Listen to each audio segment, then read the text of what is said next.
आंतरिक प्रयास में हमारी शिथिलता और निराशा नहीं होनी चाहिए। आप शरणागत हैं, आपको जितना विवेक मिला है, जितनी सामर्थ्य मिली, बस उससे ज्यादा की आकांक्षा नहीं है। जितना समय मिला है, जितनी सामर्थ्य मिली, जितनी बुद्धि मिली है, उसके अनुसार आप जो सुन रहे हैं उस पे चलने का प्रयास कीजिए। सफलता असफलता हमारे हाथ की बात नहीं। कर्मण्येवाधिकारस्ते, हमारा अधिकार केवल प्रयत्न में है। जब हम अपने अधिकार की बात करेंगे तो लाडली लाल अपना अधिकार हमें प्रदान कर देंगे। विश्वास करो, हमारे आराध्य देव का स्वभाव ऐसा है। और स्वयं श्री भगवान कह रहे हैं कि मेरे प्रेम प्राप्ति का रहस्य मेरे समीप रहना नहीं है। श्रवणात् दर्शनात् ध्यानात् मयि भावोऽनुकीर्तनात् न तथा सन्निकर्षेण प्रतीयात ततो गृहान्।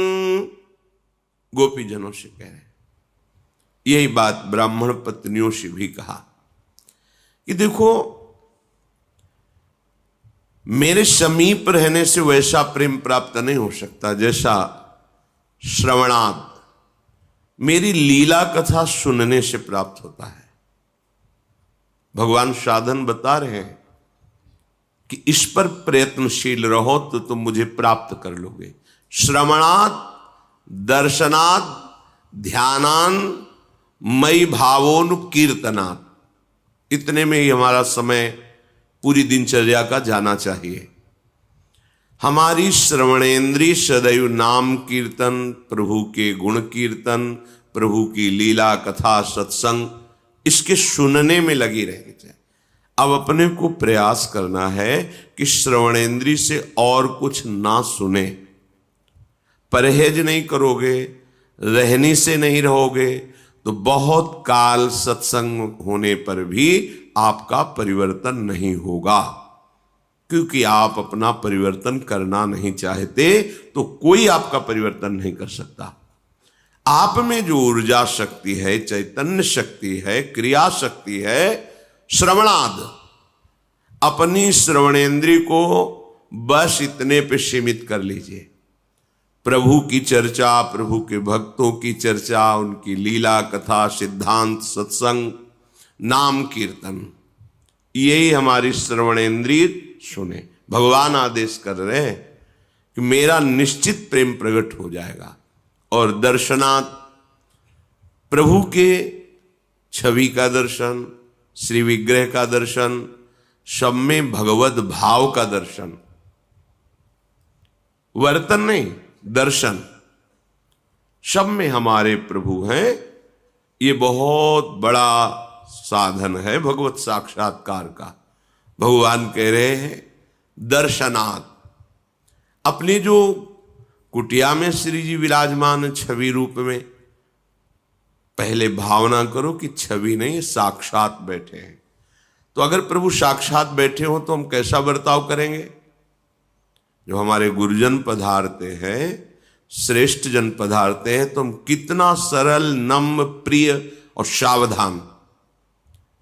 सावधान होकर बर्ता। महाराज बैठे हैं, गुरुदेव बैठे, पर ये तो गुरुदेव के प्राणाराध्य बैठे हैं। हमारी सेवा में गुरुदेव भी हैं, आराध्य देव भी हैं। उनके सामने हम कैसा बर्ताव करते हैं? छवि मान के ना, इसीलिए छवि है। नहीं कहो सो कहां जहां प्रभु नाही, फिर वहां तो साक्षात रूप है। प्रभु का रूप विराजमान है, गुरुदेव का रूप विराजमान है। तो क्या हम अपनी कुटिया में संतोष करते हैं, ये मानते हैं कि हमारे गुरुदेव हमारे सामने बैठे, हमारे आराध्य देव हमारे सामने बैठे? नहीं, ये तो छवि है। तो फिर घूम आओ त्रिभुवन में, जहां साक्षात दर्शन मिले फिर हमें बता देना। भावोनुकीर्तनात्, आपका भाव है, मेरे प्रीतम का नाम कीर्तन हो, सुन रहे, डूब रहे उसमें, मेरे प्रीतम की चर्चा हो रही। आहा, अहो भाग्य, आज साधु समागम प्राप्त हुआ। अहो भाग्य, आज भगवत चर्चा सुनने को मिली।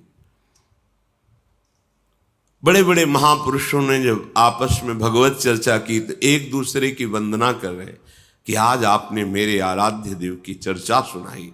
ओहो, धन्य है, आपने जो मुझे प्रदान किया उसके बदले में मैं कुछ नहीं दे पाता। आपने मुझे मेरे हरि का स्मरण कराया, हरि की चर्चा सुनाई। भाव, श्रवणात् दर्शनात्। अपनी कुटिया के ठाकुर के दर्शन करते हैं तो क्या आपको लगता है कि मैं भगवत दर्शन कर रहा हूं? नहीं, एक ऐसे बैठे हैं। क्या आप उनके सामने से जय बार निकलते हैं, तय बार प्रणाम करते हैं? देख लीजिए अपनी दिनचर्या में, झुक के प्रणाम मुद्रा में उनके मेरे ठाकुर बैठे हैं। बहुत सुंदर एक उपासक का भाव, एकांतिक में उसके यहां कोई महापुरुष पधारे रात्रि के 11 बजे, अपनी श्री जी का समय से शयन करा दिया था। भक्त हृदय और वो भी संत हृदय, उन्होंने कहा यदि आपकी श्री जी शयन कर गई तो अब हम कुछ नहीं पाएंगे, जब श्री जी नहीं पाएंगे तो हम भी नहीं पाएंगे। भक्त की अद्भुत भावना कि हम अपनी अब श्री जी को जगा नहीं सकते क्योंकि वो शयन कर गई। देखो, अगर भाव ना होता तो अपने घर के से पर्दा हटाओ, भोग लगाओ, संत जन को पाओ। नहीं, श्री जी तो शयन कर गए, अब नहीं, तो हम फिर कुछ नहीं पाएंगे। अब आप देख लीजिए, बार बार प्रणाम कर रहा है, उसके मन में लगा मेरे से अपराध बन गया क्या, प्रश्न किया करके। उस समय तो उसको जो उत्तर दिया, पर हृदय में हमें उसके प्रति बहुत ही अच्छी भावना, एक सुखद भावना कि अच्छा, श्री जी के प्रति ऐसा सत्यत्व भाव जागृत हो रहा है कि मेरी जी श्री जी शयन कर गई, अब मैं उन्हें उठा नहीं सकता, अब मैं उनके दर्शन आपको नहीं करा सकता। ये अपनी कुटिया के श्री जी, वो मान रहा है श्री जी शयन कर गए। नहीं, अरे महाराज अभी पर्दा हटा दे, भोग लगा दे, अपने घर के, ऐसा नहीं। हमारे ठाकुर हैं, ये विराजमान, हमारे गुरुदेव ये विराजमान है, हमारे श्री जी विराजमान है। फिर देखो आपका मन क्या कहेगा, वही लट्टू बना रहेगा उसी रूप माधुरी में। धीरे धीरे, ये संतों के अनुभव की बात कहते हैं, वो छवि छवि नहीं रह जाती। फिर जिसे तुम छवि देखते हो वही छवि समुद्र प्रभु वहां नेत्रों से उनकी चेष्टाएं दिखाई दे रही, मुस्कुराहट दिखाई दे रही, आदेश हो रहा है, बात कर रहे हैं, वहीं से प्रकट होकर जहां आप छवि मान रहे हैं। इसलिए अवसर है जीवन को प्रेम रस में डुबोने का, तो भगवान आदेश करते हैं ध्यानान्मयी, जो आप सेवा में विराजमान के, इसी का ध्यान कीजिए, पूरी सेवा का। ये आचार्य चरण, ये प्राणाराध्य इष्ट देव, ये गुरुदेव, ये नाम से, जैसे सिंहासन में वैसे तुम्हारे हृदय आसन में या मस्तिष्क में समाये हुए हैं। जहां बैठे उनको देख रहे हैं, मंत्र अंदर से जप रहे हैं, नाम जप रहे हैं। बिल्कुल सरल बात। हम भगवान को देखा नहीं तो कैसे ध्यान करें, उद्दंडता नहीं। ये कौन बैठे हैं? किसी ने पूज्य पादुड़िया बाबा जी से कहा कि भगवान पाते हैं क्या?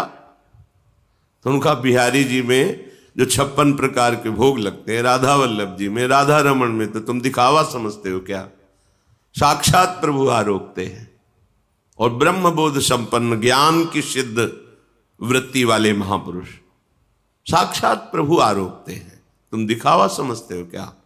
ये जो भोग लगता है तो तुम्हें ऐसे केवल ऐसा समझते हो क्या कि बस दिनचर्या है, बना लिया भोग नहीं। आप जिस भाव से भावित होकर पवा रहे हैं प्रभु, वैसे ही पा रहे हैं। वो आपके भाव में ही बैठे हुए हैं। मई भाव हो, मेरे भाव में। ओहो, मेरे प्रीतम का नाम आनंद मगन होकर सुन, मेरे प्रीतम की कथा आनंद मगन होकर। अपने प्रीतम की सेवा, जो कुटिया में विराजमान है और जो मंदिर में विराजमान है, जो जगत में विराजमान है, उनमें एकमात्र मेरे आराध्य, अंतर नहीं होना चाहिए।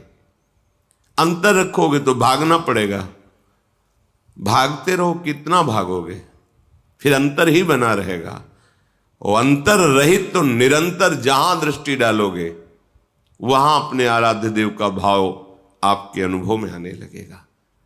मई भावोन, मेरे भाव से श्रवण, मेरे भाव से दर्शन और मेरे भाव का ध्यान।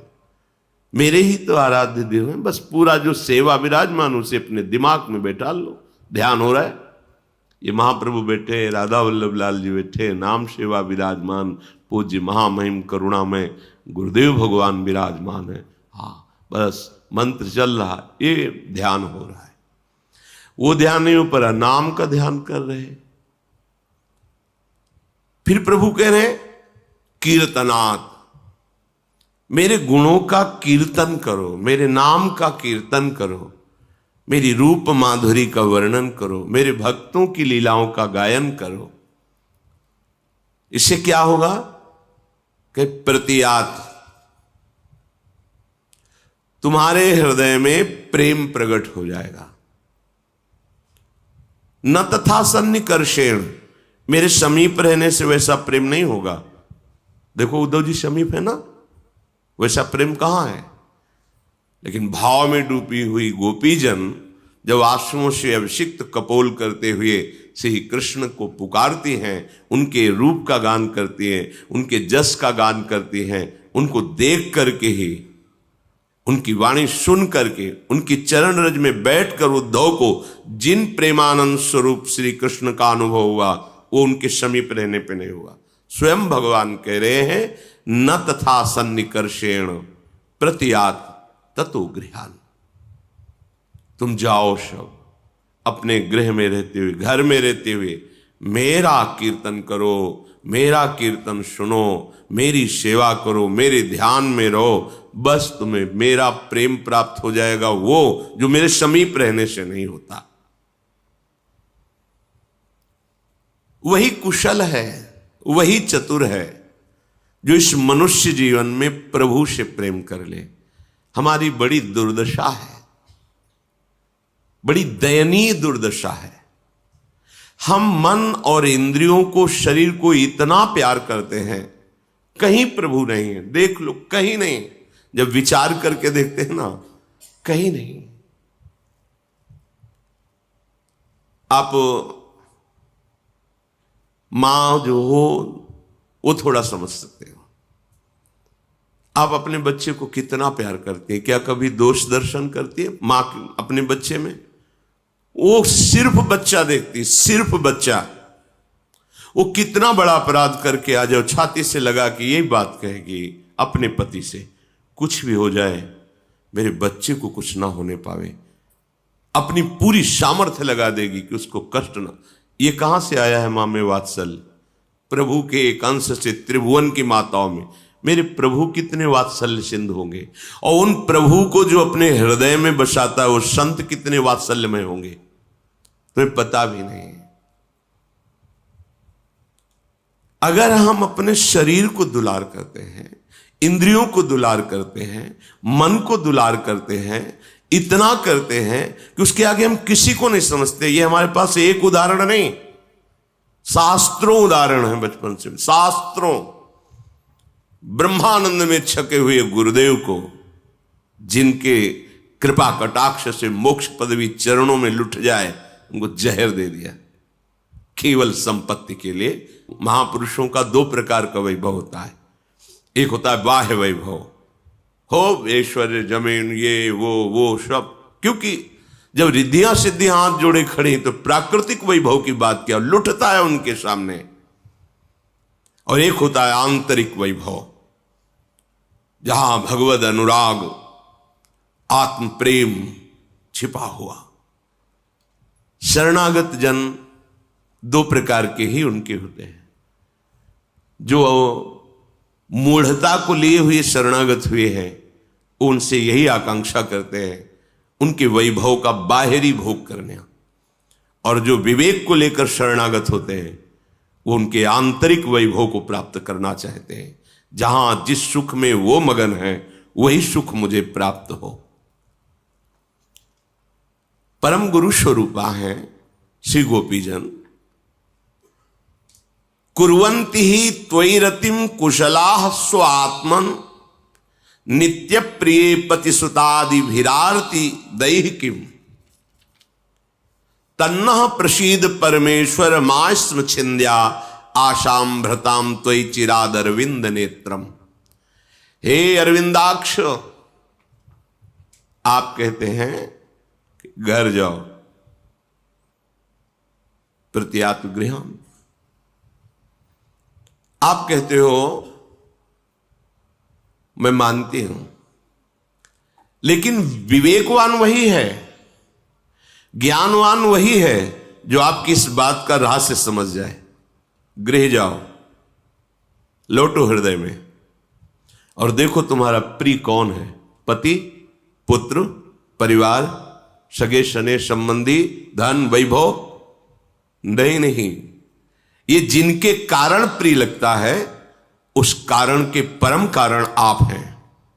समझो, इस शरीर प्रिय क्यों कर लगता है? इसमें कृष्ण है इसलिए। और कृष्ण अंतर ध्यान हो जाए तो इसी शरीर को जला दोगे, गाड़ दोगे, नष्ट कर दोगे। तो प्रियता किससे थी? कृष्ण से थी ना। कह रहे विवेकवान, ज्ञानवान, नित्य प्रियता जहां से प्रकट हो रही हो परम कारण आप हैं, क्योंकि आप ही सबकी आत्मा हैं, आप ही सबके प्यार हैं। हम जहां भी प्यार करते हैं हम पार्थिव शरीर भाव को ले लेते हैं, इसलिए वो दूषित काम, राग, आसक्ति, मोह इन नामों से पुकारा जाता है। अगर उसमें हम भावना करें मेरा प्रीतम चिद चिद लक्षणम सर्वम राधा कृष्णमयम